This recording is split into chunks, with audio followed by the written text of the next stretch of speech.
बोलना था सर को कि सर मैं बहुत ज़्यादा डीमोटिवेट हो गई हूँ सर, क्योंकि अभी जो टॉपर्स सामने हैं उनको देख के मुझे बहुत बुरा लग रहा है कि सर मुझे भी उस जगह पे खुद को देखना था। जो डिस्कशन हुआ डिस्कस से बड़ा इमोशनल हुआ, क्यों? हाँ जी। क्योंकि ये जो सोसाइटी की प्रेशर की वजह से जो मेरे मार्क्स एक तो कम आए, मेरे को भी पता है। सर का मोमेंटो आपके पास है? So, मैंने एक्सपेक्ट नहीं किया था ये सब। Thank you so much sir, thank you so much. एक गवर्नमेंट की स्कीम है जिसमें जो बेस्ट परफॉर्मिंग इंस्टीट्यूट्स हैं वहाँ पे फ्री सीट्स रिजर्व्ड होती हैं बच्चों के लिए, स्पेशली जो ईडब्ल्यूएस बच्चे हैं। तो उन सब के बारे में आज बच्चों को बताया गया और सीईओ साहब को हमने डायरेक्शन दी है कि इन सारी स्कीम्स के बारे में हर एक स्कूल में सेशंस हो। खुद टीचर्स को देखते हैं, वो खुद स्टूडेंट्स को देखते हैं, कौन टीचर क्या करता है, कौन स्टूडेंट क्या करता है, मतलब वो हर चीज खुद ही चलाते हैं, पूरा स्कूल उन पे डिपेंड है। सीधी सी बात है, वो बहुत अच्छे। मेरे साथ इस वक्त Shine public high secondary school Doda के टॉपर बच्चियां मौजूद है जिन्होंने 10th 11th 12th में टॉप किया है, लेकिन आज डिप्टी कमिश्नर डोडा पर दौरा हुआ। दौरे के दौरान बच्चों से उन्होंने इंटरेक्शन की, बच्चों से सवाल जवाब भी पूछा, लेकिन एक बच्ची को अपना जो मोमेंटो दिया गया था वो मोमेंटो एक बच्ची को दिया गया और बड़ा डिस्कशन हुआ, इमोशनल डिस्कशन हुआ। सबसे पहले उस डिस्कशन के बारे में जानना चाहूंगा, लेकिन बातें सुनाई नहीं दी, लेकिन आखिर ऐसी क्या बात है आपने की कि जिस साहब ने अपना मोमेंटो आपको सौंप दिया? हेलो, सबसे पहली बात तो मैं टॉपर नहीं हूँ, मैं average student. I got 74% in my 10th examination. तो एक कहीं ना कहीं मैं बहुत ज़्यादा मुझे बोलना था सर को कि सर मैं बहुत ज़्यादा डीमोटिवेट हो गई हूँ सर, क्योंकि अभी जो टॉपर्स सामने हैं उनको देख के मुझे बहुत बुरा लग रहा है कि सर मुझे भी उस जगह पे खुद को देखना था, पर मैं नहीं हूँ। चलो रिजल्ट का तो ठीक है सर, लेकिन कहीं ना कहीं सोसाइटी में हमें बहुत ज़्यादा जज किया गया, सिर्फ एक परसेंटेज की वजह से इसे कहीं ना कहीं जज किया गया हमें। तो सर मैं बहुत ज़्यादा डर रही थी पहली बात तो मैंने सर के सामने जब गई तो सर ने बताया कि हम थोड़ी देर बाद बात करते हैं। तो मैंने सर को बोला सर मैं थोड़ी देर बाद सर शायद मैं आ ही नहीं पाऊंगी, क्योंकि अभी मैं बहुत हिम्मत करके आई हूँ सर आपके सामने। सर ने बहुत अच्छे से समझाया कि sir result is just a moment, जो आज है कल चला जाएगा, आप हार्ड वर्क करोगे तो may be you will achieve something. जिस साहब ने कहा कि आपसे भी कम रिजल्ट उनका रहा है। हाँ जी, सर ने कहा कि मे बी उनके 60s में नंबर थे, सर ने ऐसा कहा, जो हमारे स्कूल में किसी के भी नहीं थे। तो उन्होंने पूछा सबसे कि क्या आप लोगों के थे, तो सर ने जवाब नहीं आया किसी का। कैसा लग रहा है आज सर का मोमेंटो आपके पास है? मैंने एक्सपेक्ट नहीं किया था ये सब। Thank you so much sir, thank you so much, बहुत अच्छा लग रहा है। और बच्चे इमोशनल भी हो गए जब जिस साहब से बात होती है। आपका नाम क्या है? आइमन नूरानी। आपका क्लास कौन सी है? 10th, अब मैं 11th में हूँ, 10th पास आउट हो गया है। 10th में क्या? 474 94.8%। आज जिस हिसाब से आपका बड़ा हेल्दी डिस्कशन हुआ, सवाल जवाब भी हुए, एम्स के बारे में बात हुई, सर की जर्नी के बारे में भी आपने सुना, तो क्या फील किया आपने और क्या अभी सोच रहे हैं आप अपने दिमाग में? जिस हिसाब ने बड़ी बातें की है। जी हाँ, हमने डीसी साहब से यही सीखा कि हमें कभी भी डिमोटिवेट नहीं होना चाहिए, हमें हर चीज़ में अपना बेस्ट देना चाहिए। बहुत सारे लोग होते हैं जो जज करते हैं on the basis of marks, on the basis of percentage, but हमें हमेशा मोटिवेट रहना चाहिए। और सबसे बड़ी बात यह है कि जो हमारे पेरेंट्स हैं वो हमारे साथ होना चाहिए, अगर वो हमें मोटिवेट करेंगे तो वी कैन डू एनीथिंग। तो बस यही रहा। मैं अपनी बात करूँगी, मैंने 10th में बिल्कुल स्कूलिंग नहीं की है due to some medical issues, लेकिन मैंने फिर भी 474 नंबर अचीव किए, बहुत अच्छी बात है। आपने टॉप किया? हाँ, बिना स्कूलिंग के। मैं due to some medical issues में बिल्कुल भी स्कूल नहीं आई, और मुझे एमडी सर की तरफ से भी बहुत ज़्यादा सपोर्ट रहा, पेरेंट्स की तरफ से भी बहुत ज़्यादा सपोर्ट रहा, मैं उनकी बहुत ज़्यादा शुक्रगुजार हूँ।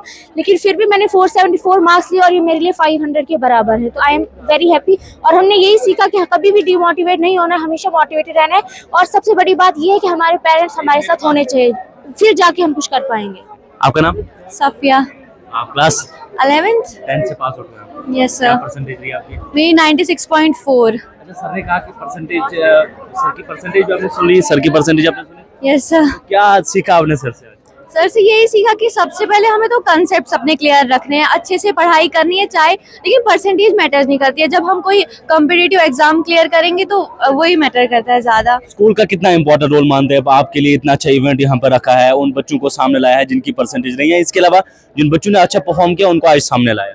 स्कूल का बहुत ज़्यादा इम्पोर्टेंट रोल रहा है, क्योंकि मैंने कोई भी ट्यूशन्स नहीं की थी, कोई बैच वगैरह कुछ भी नहीं लिया था 10th क्लास में। मैं टोटली डिपेंड थी स्कूल पे, और यहाँ पे जो इंटरनल एग्जाम्स होते हैं उसकी वजह से बहुत ज़्यादा हम प्रिपेयर हुए। और बस स्कूल का बहुत ज़्यादा, और ज़्यादा तो पेरेंट्स का होता है। पेरेंट्स, जो मेरी मम्मा थी, उन्होंने मेरी बहुत ज़्यादा हेल्प किया है, उन्हीं ने मेरा बेसिक जो है स्ट्रॉन्ग किया है, जिसकी वजह से आज मैं यहाँ पे हूँ। और मेरे मामू, जो मतलब मैं जब भी डिमोटिवेट हो जाती थी तो वही मेरे को मोटिवेट करते थे। मेरे पापा, हाफिज सर एजुकेशन के मामले में बड़ा स्ट्रिक्ट है, एजुकेशन के मामले में वो पढ़ाई के मामले में कोई कॉम्प्रोमाइज नहीं करते हैं, तो उनका कैसा रहा आज यहाँ पर? बहुत अच्छा रहा, वो तो बहुत ही अच्छे हैं, हमेशा मोटिवेट करते हैं हमें। बिल्कुल। Best administrator, he is the best administrator, उनसे अच्छा है ही नहीं कोई। मैंने अपनी जगह एक चीज रियलाइज की है कि मैंने किसी भी एडमिनिस्ट्रेटर को नहीं देखा है कि स्कूल्स में राउंड्स लगाते हुए 2-3 राउंड्स लगाते हैं, क्लासेस में जाते हैं, बच्चे क्या करते हैं, बट वो हमेशा मतलब सुबह से 7 बजे से लेकर 2 बजे तक वो चलते रहते हैं, ऊपर से कौन बच्चा क्या करे, और वो मतलब बहुत अच्छे हैं। वो बहुत, मैं बताऊंगी चाहे कोई भी स्कूल हो, उनसे बेस्ट एडमिनिस्ट्रेटर कोई नहीं है, क्योंकि वो खुद टीचर्स को देखते हैं, वो खुद स्टूडेंट्स को देखते हैं, कौन टीचर क्या करता है, कौन स्टूडेंट क्या करता है, मतलब वो हर चीज खुद ही चलाते हैं, पूरा स्कूल उन पे डिपेंड है, सीधी सी बात है, वो बहुत अच्छे हैं। आपका नाम? मेरा नाम आबरू परवेज है और मैं अभी अच्छा, आपकी रिस्पेक्टिव हिसाब से भी इंटरेक्शन हुई है, डायरेक्टली इंटरेक्शन हुई है, क्या बात हुई है? देखिए, मैंने उनसे यही पूछा कि क्योंकि मैंने मेडिकल परस्यू किया है तो मेरा एम है कि मैं नीट क्रैक करूं, एक डॉक्टर बनूं। तो इसी सिलसिले में मैंने उनसे क्वेश्चन किया था कि प्रिपरेशन कैसे स्टार्ट करनी है, पहले 11th या 12th पे फोकस करना है या फिर पहले से ही आपको नीट पे फोकस करना है, एंड जिसका बहुत ही अच्छा आंसर, बहुत ही अच्छे से उन्होंने आंसर दिया। एंड मैं उन चीज़ों को मतलब सोच तो नहीं बदलनी है, करना तो वही है, नीट ही करना है। सर ने 2-3 चीजें कही ना कि उनका जो सफर रहा वो कैसा रहा, पहले जॉब्स में, फिर एई, फिर जेई, उसके बाद आर्मी का सपना, उसके बाद डायरेक्ट यूपीएससी।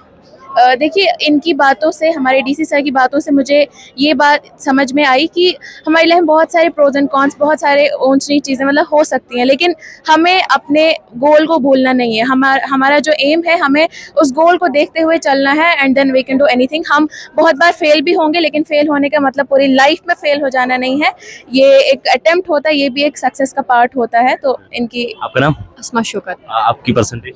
95.6 I think. 95%। मुझे बताएगा इस परसेंटेज का राज क्या है? स्कूल का इतना इम्पोर्टेंट रोल है और पेरेंट्स का कितना इम्पोर्टेंट? रोल तो सभी का है, मेनली स्कूल और पेरेंट्स का सेम रोल रहा है। एक्चुअली मैंने ट्यूशन भी नहीं की है, मैं फुली डिपेंडेंट थी स्कूल पे। मैं स्कूल आती थी, मैं एक रेगुलर स्टूडेंट रही स्कूल पे, और जो भी टेस्ट रहे स्कूल पे वो मैंने सारे दिए, और इन्हीं की वजह से जो आज ये रिज़ल्ट 95% आई थिंक ये इन्हीं की वजह से आए। स्कूल की वजह से मैंने जो यहाँ पे डेली वो टेस्ट दिए और स्कूल कंटिन्यूसली आई, ट्यूशन भी नहीं की, और ट्यूशन ना करने के बगैर भी इतनी अच्छी परसेंटेज आई, बट उतनी अच्छी भी नहीं है, बट फिर भी चलो ठीक है। 95% अच्छी नहीं है? उतनी भी नहीं है, बट कितना एक्सपेक्ट कर रहे थे आप? I think around 490 and about तो था, एक्सपेक्टेशंस थी, बट फिर भी। बिल्कुल 95% आया, फिर भी सेटिस्फाई नहीं है। आपका नाम क्या? स्नेहा रुकवाल। स्नेहा, आपकी परसेंटेज? 96.4। 96 पॉइंट। यहाँ कोई है, कोई डाउन वाला भी है कोई यहाँ पे? हाँ, है, डाउन वाले भी हैं यहाँ पे बहुत है। आपकी परसेंटेज का कितना इम्पोर्टेंट आप मानते हो? स्कूल का या आपके टेस्ट का या आपके एडमिनिस्ट्रेटर का कितना इम्पोर्टेंट होगा? देखिए, परसेंटेज लाने में स्कूल की तो बहुत ज़्यादा इंपॉर्टेंस होती है, क्योंकि स्कूल में हमारे रेगुलर टेस्ट होते हैं, जिनकी वजह से जो होते हैं हमारे जो मार्क्स हैं, हमें पता चलता है कि पेपर्स कैसे आते हैं, तो स्कूल की बहुत ज़्यादा इंपॉर्टेंस होती है। आपका नाम? माधवी परिहार। माधवी, स्पेशली आपका जो डिस्कशन हुआ डिस सबसे बड़ा इमोशनल हुआ, क्यों? क्योंकि ये जो सोसाइटी की प्रेशर की वजह से जो मेरे मार्क्स एक तो कम आए, मेरे को भी पता है, इसमें कहीं ना कहीं गड़बड़ी मेरे को लगता है जेके बोस में भी हुई है, क्योंकि जहाँ पे मेरे को 1 नंबर कटना चाहिए वहाँ पे इन्होंने 70 में से 55 डाले हैं, तो वहाँ से तो मैं डिमोटिवेट हो गई। और ऊपर से जो सोसाइटी है वो हमें मतलब बोलती है आर्ट्स स्टूडेंट है ये, तो इसको इतने मार्क्स कम क्यों आए, ये इस वजह से भी बोलते हैं ये यूपीएससी क्लियर नहीं कर पाएगी। आर्ट्स स्टूडेंट हो तो मुझे लगता है कि सबसे ज्यादा टफ सब्जेक्ट अगर है आर्ट्स है, क्योंकि इसमें नंबर भी बहुत ज्यादा करते हैं और लिखना भी बड़ा लंबा पड़ता है। मेडिकल की तरह 2 लाइन नहीं लिखनी। जी, मेडिकल में क्या है, मैं उसको बुरा नहीं कहती मेडिकल में, बट उसमें अगर डायग्राम भी बनाई जाए तो मार्क्स मिल जाते हैं, मगर आर्ट्स में अगर 3 पेजेस का भी लिखो ना तो भी मार्क्स नहीं देते हैं ये वैलिड। और हिस्ट्री में तो हमें जैसा कि पता है अभी तक किसी के पूरे मार्क्स नहीं आए हैं, और डीसी सर से बात करके हमें इतना अच्छा लगा।